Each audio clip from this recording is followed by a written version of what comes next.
The question is that the motion be agreed to. The member for Macpherson. Thank you, Deputy Speaker. Deputy Speaker, I just want to touch on something that's been said throughout the course of this debate by members opposite.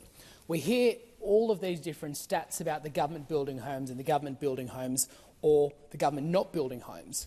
Well, governments don't build homes. It's businesses that are building the homes. So let's just be very, very clear about that. And businesses will only build the homes, and they'll only build the homes effectively if they have the economic conditions in which to operate that encourages them to be productive. Right. And that is part of the issue that we're seeing under this Labor government. It's that the economy is tanking, there is an absolute lack of business confidence, and we're seeing an environment in which businesses are not encouraged to build homes quickly.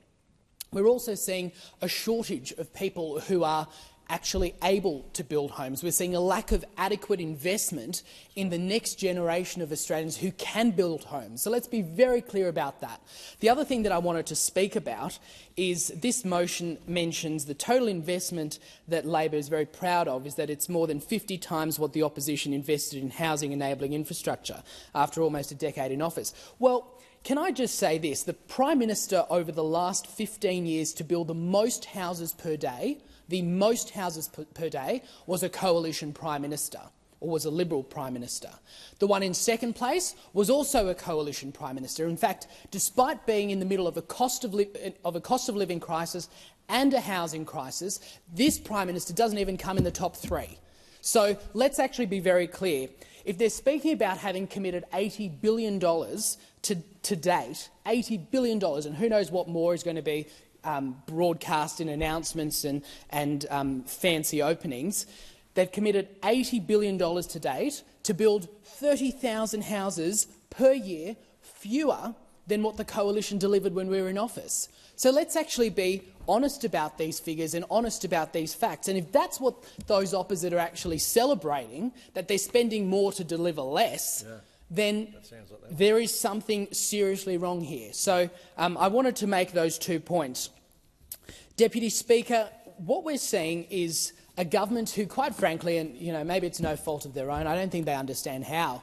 I don't think they understand how to manage this economy. I don't think they understand how to drive up supply and actually deliver more houses, because at the end of the day, this is a supply issue. And what we're seeing is a government that is not prepared to make the tough decisions. They're not prepared to divorce themselves from the CFMEU and the unions who are pushing up the costs of building new properties. They're not prepared to actually invest, as we've announced in the opposition budget reply, in the enabling infrastructure, because when we speak to developers, when we speak to the businesses, again, the businesses that are delivering houses in this country, their biggest issues is that they are not able to deal with the upfront costs in new areas. And this is something that we've addressed through our $5 billion fund that Angus Taylor, the Leader of the Opposition, announced in his budget reply speech.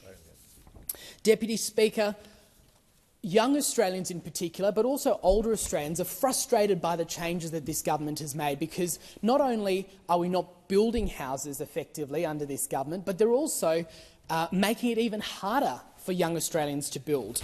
I just had it passed to me earlier that we've had, post the announcement of the budget and the CGT changes, the negative gearing changes that this government's announced, 9% lower clearance rates across the country over the last weekend. So, are we actually supporting Australians from getting into their first home? Are we actually encouraging them to do so?